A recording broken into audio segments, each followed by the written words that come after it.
Hello, and welcome to another edition of the podcast that I, your host, David Woodruff, lovingly call the Woodruff Report. It's a beautiful day in April, and this time of the year is really a time of hope in the sports calendar. You've got the NFL draft starting on Thursday, college football just around the corner, NFL football just around the corner, NBA playoffs are still in their preliminary stages, the baseball season is young, so many fans have high hopes for what the rest of the year will bring them in terms of their sports teams, and it's a nice part of the year. Summer just around the corner, and sports kicking off or finishing up. It's a great time of the year. So we've got a great edition of Woodruff Report coming at you.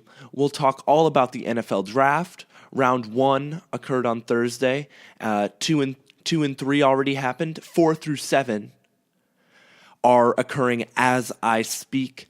As of now, we'll talk about all the 49ers selections, and it's been a pretty solid draft so far, just to give you a little preview of what we think here. And, of course, I'm notoriously hard on the 49ers, but I actually sort of liked what I see. I'll talk about what I liked and my complaints a little bit later. We'll also talk about some of the other great stories of the draft, such as James Conner staying in Pittsburgh. Stuff like that. We've also got NBA playoff series finishing up. There is only one series of the first round that is not over yet. That is the Clippers-Jazz series. With the Clippers win in Game 6 yesterday in Salt Lake City, they kept the series going. There will be a Game 7 in Los Angeles, but all the other series are over. There has been a winner. We'll talk about all of that on this edition of the Woodruff Report. I'm your host, David Woodruff. This is going to be a super fun episode. Let's get going in 3, 2, 1. 7 teams have punched their ways to the Western or Eastern Conference semifinals. In the NBA, of course, as I talked about before, the Jazz and Clippers are in Game 7 of their titanic struggle of who is going to get beat by the Warriors in the next round.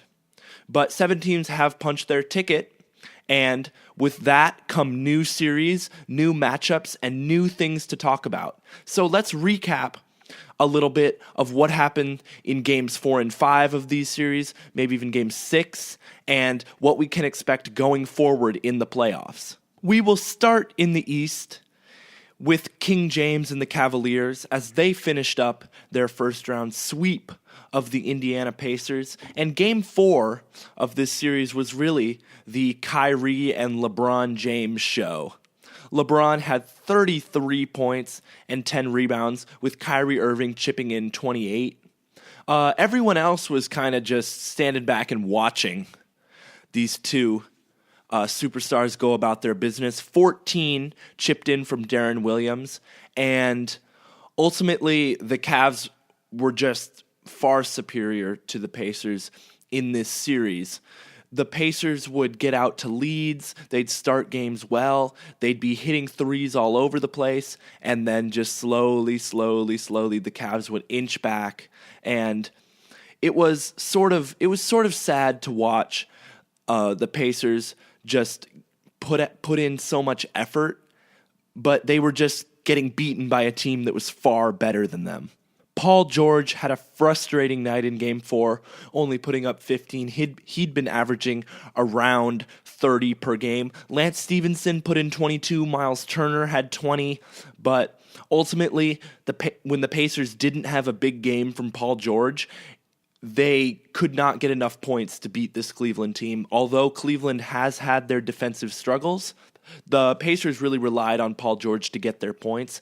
And in this game, they started to rely on Lance Stevenson as their go-to scoring outlet. And when that happens, you know you do not have a good chance of winning. When Lance Stevenson is your number one scoring option at any point in a game, that game is probably going to result in an L for you. And it did for the Pacers, as the Cavs took the game by 4 points, 106-102. So the Cavs are moving on to the semis. As expected, they swept the Pacers. King James is known as a player who his teams usually sweep the first round. But let's go to the series of the teams who would potentially play the Cavs in the next round, the Raptors and Bucks. Through 3 games of the Milwaukee-Toronto series, the Bucks were actually leading 2-1, but games 4, 5, and 6 went to the Raptors as the Bucks lost all their scoring touch, really. They just couldn't put up points, and the Raptors, they're the better team, and they showed it. They had 2 stars in Kyle Lowry and DeMar DeRozan, who did eventually take over, and as much as Giannis tried, steals, blocks, points, rebounds, the Bucks just didn't have enough points, similar to the Pacers in that they just didn't have enough points to beat this Raptors team.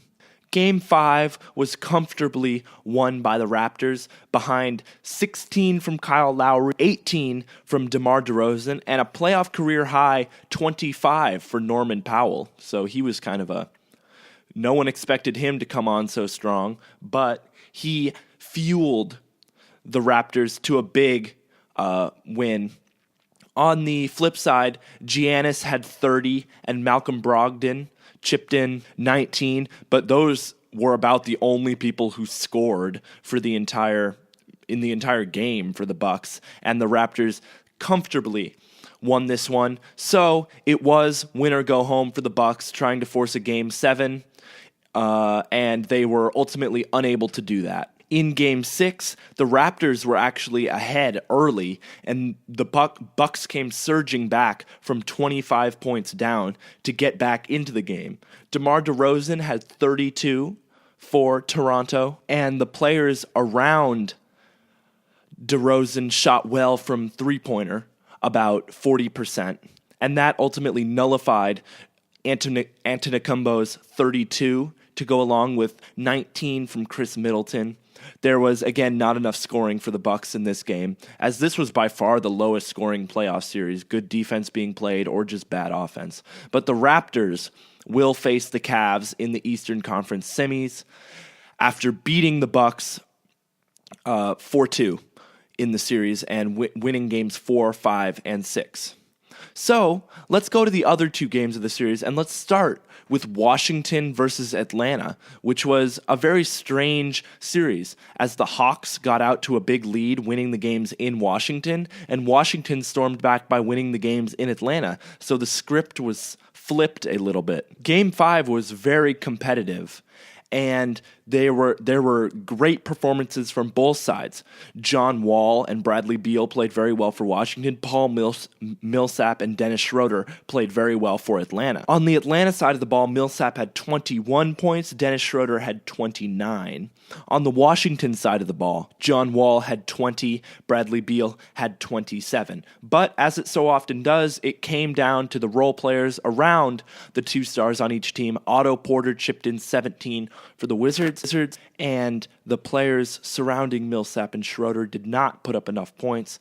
The Washington bench was better than the Atlanta bench, so they took Game 5 and had the potential to close out the series in Atlanta in Game 6 in front of a raucous Atlanta crowd, which included celebrities Julio Jones, Quavo from Migos, Gucci Mane.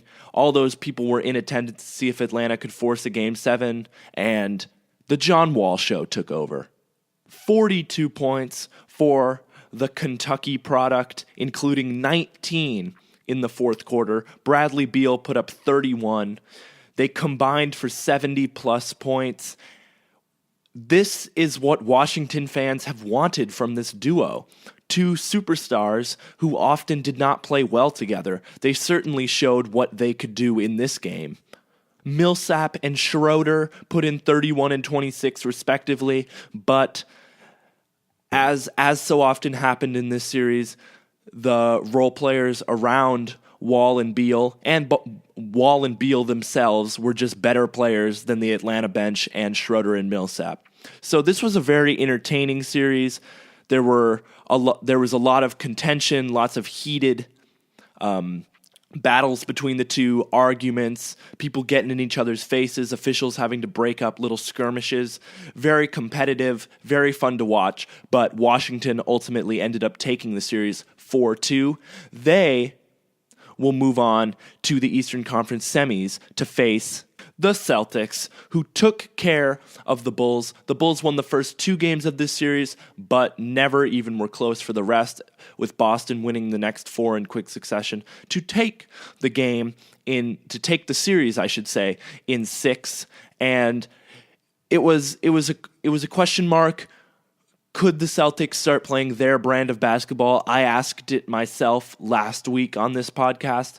It turns out, yes, they could. In Game 5, a furious 13-point comeback in the fourth quarter, fueled by Isaiah Thomas and Avery Bradley, who both had 24. They were able to beat a Bulls team who did not get much from Jimmy Butler, 26 from Dwayne Wade, but Jimmy Butler's the star of that team, and when he didn't show up, similar to the Pacers in Paul George, when he doesn't show up, they have a lot of difficulty winning. Game 6 was not even as hard as Game 5, as the Celtics never trailed in the game, leading by as much as 30, and they took the series easily. So it will be Celtics-Wizards in a very interesting Eastern Conference semis matchup. And the winner of that game will probably face the Cavs, as the Cavs are favored in their series versus the Raptors. So the East is set. What about out in the wild, wild West? The Warriors just absolutely annihilated the Trailblazers in Game 4. 128 points were scored. They beat the Trailblazers by 25 points. This game was similar to the Celtics game in that the Warriors never trailed. They were leading by like 30 points in halfway through the second quarter. Kevin Durant only played like 10 minutes in the game. He looked good. Steph Curry was hitting on all cylinders. He was shooting from, as the announcers said, he was making threes from Beaverton, just making it rain from feet outside the three-point line. Klay Thompson couldn't miss, and the Warriors looked like NBA champions in this game.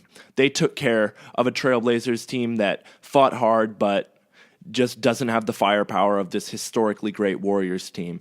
CJ McCollum sadly had an off night after having such a great series. Damian Lillard had a great game. He gave it all he could, and he played almost the entire game. He took a bunch of shots, scored a bunch of points, but it was really the entire Warriors team versus Damian Lillard, and Damian Lillard, as good as he is, he cannot beat a team with Kevin Durant, Draymond Green, Steph Curry, and Klay Thompson all by himself. So let's move on to the Spurs-Grizzlies series, which was actually very good. The series was tied 2-2 going into Game 5 in San Antonio, which San Antonio took. But it was closer than some people might have thought. And Game 5 and Game 6 of this series, both won by the Spurs. It was the Kawhi Leonard show. He was playing incredible defense. He was hitting three-pointers. He couldn't miss. He was driving to the paint, getting fouled, making and ones, hitting his free throws. He proved to the entire league that he is a top 5 player in the NBA, if not a top 3 player, and should be in the MVP conversation, even though Russell Westbrook, James Harden, LeBron James, they dominate. They are dominating that conversation right now. But Kawhi has had a great season, and he played absolutely lights out, especially in Game 6, as the Grizzlies were ahead for a lot of this game, into the fourth quarter even. And whenever the Grizzlies would get close, Kawhi would make a big shot to keep that lead at 10 or so. And down the stretch, the Grizzlies gave all they could, but they just had no answer for the prolific Kawhi Leonard. Conley and Gasol played well. Zach Randolph gave good minutes. Vince Carter still looking good at age 40. But this Grizzlies team, it's not going to compete in the Western Conference for much longer, and it might be the end of this grind town, or whatever they call their stadium. I'm sorry if I said the wrong thing there. it might be the end of that era in Memphis. Moving on to the Thunder. Sorry, I forgot what Houston's team name was. The Thunder Rockets series between James Harden and Russell Westbrook, among others. That's the most notable matchup in this series. This series was. It never really was close. The Rockets took care of business, winning the series in 5 games 4-1. The closeout game, Game 5, saw the Rockets outscore the Thunder by 11 points in the fourth quarter, and despite 42 from Russell Westbrook, the Rockets, I just can't remember what Houston is called for some reason right now. The Rockets, led by 34 from James Harden, were able to take care of business. So let's move on to the last series in the West, which was, I should say, is Jazz Clippers, because this series is still going on. Game 7 is tomorrow. And the Jazz actually took a 3-2 lead in this series after winning Game 5 in Los Angeles, a very frustrating night for Chris Paul and company. But with the season on the line, Chris Paul came into Salt Lake City and put on an absolute show. 29 points and 8 assists for the Los Angeles point guard. But you really had to watch this game to see the effect he would have on it. He controlled the tempo. He made the entire Los Angeles Clippers offense move. The ball was in his hand every possession. He was working the pick and roll to perfection, just doing what he does best. A masterful performance from the Los Angeles point guard, and it'll force a Game 7 in Los Angeles. On the Utah side of the ball, Gobert, after just returning from that hyperextended knee, looked to turn his ankle early in this game, so he's dealing with a lot of injuries, but you cannot deny the effect that he has on a game with that 8-foot pterodactyl wingspan. He affects shots, he can score, he has surprising touch for a guy who's so long. You'd think that he would have trouble controlling his body, but he's actually very graceful. Gordon Hayward also had a good Game 6. He'll have to have a good Game 7 if the Jazz are to get over the first-round hump and ultimately face the Warriors in the next round. If I was the Warriors, I would definitely want the Clippers to win this series, just because the Jazz are a little unpredictable and they play good defense. And it's tough to play in Salt Lake City. They have a big crowd out there. The Jazz play incredible defense. You've got that altitude. So there's just a bunch of factors going on. And the Warriors know they can beat the Clippers. The Warriors have basically just disposed of the Clippers for the last 2 or 3 seasons. Without Blake Griffin on the floor, the Clippers aren't even at full strength. And when they were at full strength, they weren't even able to beat the Warriors or really even compete. So if I was a Warriors fan, which I am, I would want the Clippers to advance in this series. But it's going to be a very interesting Game 7. You have to give the Clippers the edge just because they have so much playoff experience in Chris Paul and Paul Pierce, and that they're playing in front of their home crowd. But you never know with this Utah team. Again, they play good defense. They have good coaching. If Gobert and Gordon Hayward can score, block shots, play a sound game, this Jazz can beat anybody in the league. So let's shift gears to the National Football League, to one of the best parts of the NFL calendar, the NFL Draft. And for teams that are not really competitive, parentheses, 49ers, end parentheses, Cleveland Browns, end parentheses, this is the best part of the year. I like this time of the year even more than the actual games, because I can dream, I can hope, I can see who the 49ers get and just imagine them succeeding down the line and all the glory that could come with it. And then it's great to see in that season opener when the 49ers always play the Rams and they always win that first game. And 49ers fans, this is the year, man. We've got a lockdown defense. Remember last year when we shut out the Rams on Monday Night Football in our season opener? Seems so far away now. Or 2 years ago when we beat the Vikings and things looked so good going into the season. But anyway, we always get that first win against the Rams. That Super Bowl trophy seems within touching distance. Kaepernick is going to be MVP. This defense is going to give up no more than 10 points the entire year. Boom, dreams crushed, and ultimately a 2 or 3 win season ensues. So that's generally what happens when the season starts, which again adds to my point about how the NFL draft is such a good time of the year. So let's talk about it. The 49ers had the second pick in this year's draft. I gave a little draft preview earlier on Woodruff Report. I can't remember how many podcasts back, but it was a few. And I said, the 49ers need a linebacker and a wide receiver. And I'm sticking by that statement. The 49ers still need a linebacker and a wide receiver. So it was interesting to me who the 49ers were going to take with their second pick. Experts were kind of giving them all sorts of possibilities. Were they going to take a quarterback such as Mitchell Trubisky? Remember I said I'd boycott the entire season if they took Trubisky? Well, rest assured I will be watching 49ers games. So you can all rest easy knowing that the Niners did not make a huge mistake and take Trubisky. But experts couldn't decide what the 49ers were going to predict. Were they going to take a quarterback? Were they going to take a game-changing defensive lineman? Solomon Thomas was rumored. Would they take Jamal Adams, the safety out of LSU, Malik Hooker, a cornerback, in this very deep defensive back class? Were they going to take one of the game-changing running backs, Fournette and McCaffrey? So were they going to trade away the pick? No one could decide what they were going to do.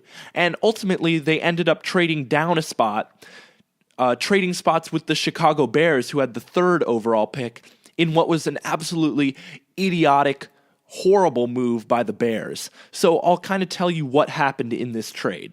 The Bears traded for the second pick, so they swapped picks with the 49ers. The 49ers now had the 3rd overall picks. The Bears now had the 2nd overall pick. But in return for getting the 2nd overall pick, the Bears gave a 3rd and a 4th round of this year's draft and a 2018 3rd rounder. It was absolute highway robbery for the Bears to give up 3 draft selections to move up 1 spot. And they ended up taking Mitchell Trubisky, the quarterback out of North Carolina, who I'd hated on so much going into it. And it was very unlikely that the 49ers were even going to take Trubisky, so the Bears probably could have stayed put and gotten their guy, even though I don't think he should have been their guy. They could have gotten their guy anyway. So tough move from the Bears front office, and just showing why they are an inept franchise and why they won't be winning anything anytime soon. Good job. And I hardly ever say this. I can't believe these words are coming out of my mouth. Good job, 49ers general manager.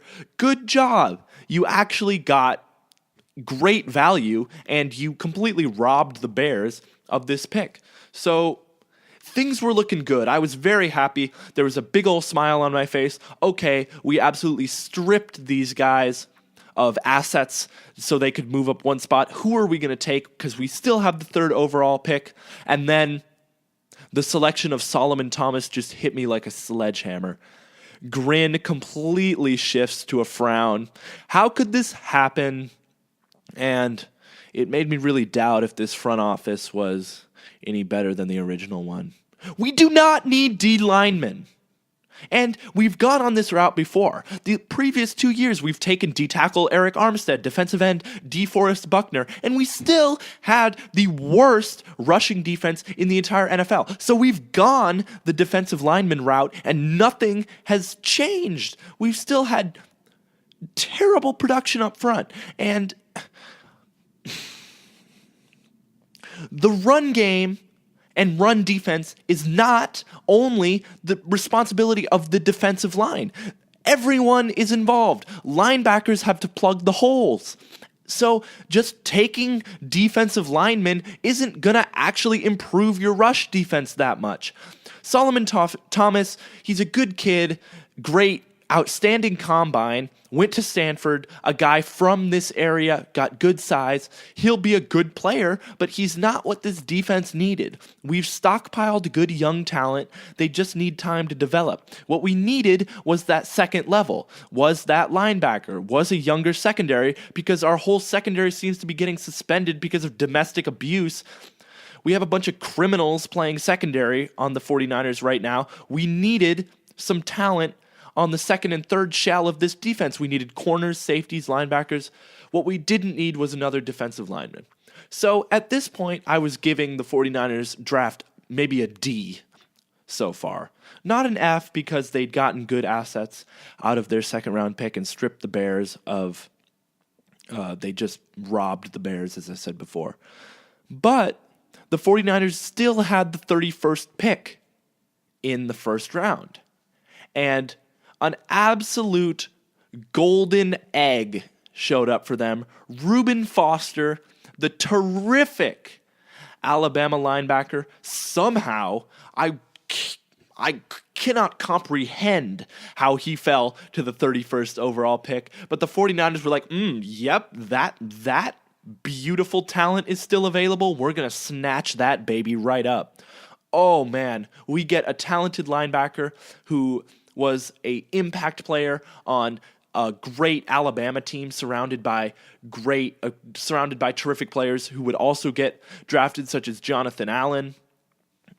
Wow, he is just what the 49ers needed. And I told everyone who listened to my podcast about the NFL draft, I want to see Reuben Foster or Mike Williams. We need a wide receiver and a linebacker. Reuben Foster, Mike Williams. Those were my top two guys that I wanted, and I cannot believe that the 49ers ended up getting Reuben Foster at the 31st overall pick. I was so happy with this pick that it overshadowed the Solomon Thomas selection. So right now, I'd say the 49ers, I'd give them an A- on this draft.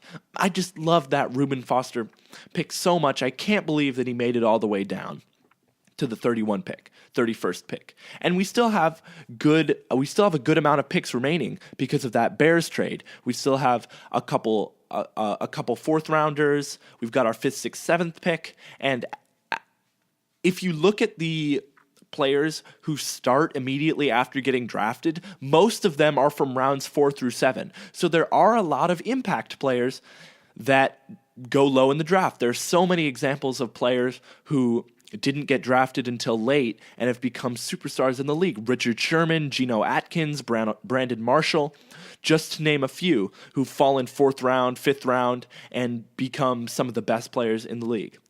So I do want to talk a little bit about how Reuben Foster fell so far in the draft. And it's because a lot of teams took surprise picks. The Chiefs took Patrick Mahomes, Texas Tech gunslinger quarterback, at the 10th overall pick. The Titans took Corey Davis, the big Western Michigan wide receiver, with the number 6 overall pick. Mike Williams went to the Chargers. Experts were not predicting these players to be taken this high in the draft, and that's what allowed Reuben Foster to fall so far. So the 49ers did take a few other players. In the 3rd round, we took Akello Witherspoon, a cornerback out of Colorado. He's long, athletic. I really like the pick. We need secondary players, as I touched on before, and he might not be an immediate impact, but he's definitely somebody who, if we develop him correctly, can become an absolutely lockdown corner. Then we traded down a few spots to pick a quarterback out of Iowa by the name of C.J. Beathard. And I didn't really like this selection that much. And not because I don't like C.J. Beathard. He's a tough grinder at the quarterback position who played for 4 years at Iowa and put them on the map, really, led them to that year where they finished number 5 and got blown out in the Rose Bowl, but we won't talk about that. But he's tough. He's willing to stand in the pocket. He's big. He's strong. He can make all the throws. And again, if developed correctly, he could be good. And the 49ers obviously aren't taking C.J. Beathard as a solution to their quarterback problem, they're probably looking at Kirk Cousins. Please get Kirk Cousins in next offseason. That would just make me so happy, by the way. But they're looking at a player who 3 or 4 years develop. Maybe something special will happen and he'll become a very good player. But the reason I didn't really like CJ Beathard is because I liked some other quarterbacks better than him. Look no further than Brad Kaya, the quarterback out of Miami. Although he's a little bit undersized, he reads the game better than Beathard does. He does not force the ball. He looked better when you watched his tape. He has a live arm. He can make all the throws. He has a very tight spiral, and he has great footwork. He has fast feet in the pocket, and that's one thing that I didn't really like about Beathard. He did look like he was stuck in the mud a little bit when he was moving around. I remember watching the Iowa-Michigan game because my families are huge Michigan fans, and Beathard wasn't really that impactful in that game. The person who made the difference was that, I forget his name, the Iowa running back, and Desmond King, the cornerback. So the 49ers still have rounds 4, 5, 6, 7 to take impact players. I would give them an A- so far because great job trading for that. Great job stripping and robbing the Bears of assets just so they could move up one spot. Terrible selection in Solomon Thomas, but he'll end up being a decent player. He's just not what we needed. Steal of the draft, Reuben Foster at 31. I like Witherspoon, long, athletic quarterback, and CJ Beathard is not the end of the world. He's a guy who they can prepare for the future. So this has been the Woodruff Report. I'm sorry, this has been a very long episode, but we did have a lot to talk about. We talked about the NBA playoffs and the NFL draft. I hope you enjoyed this episode. We'll be coming at you next week with the best in sports podcasting. I've been your host, David Woodruff. Thanks for listening.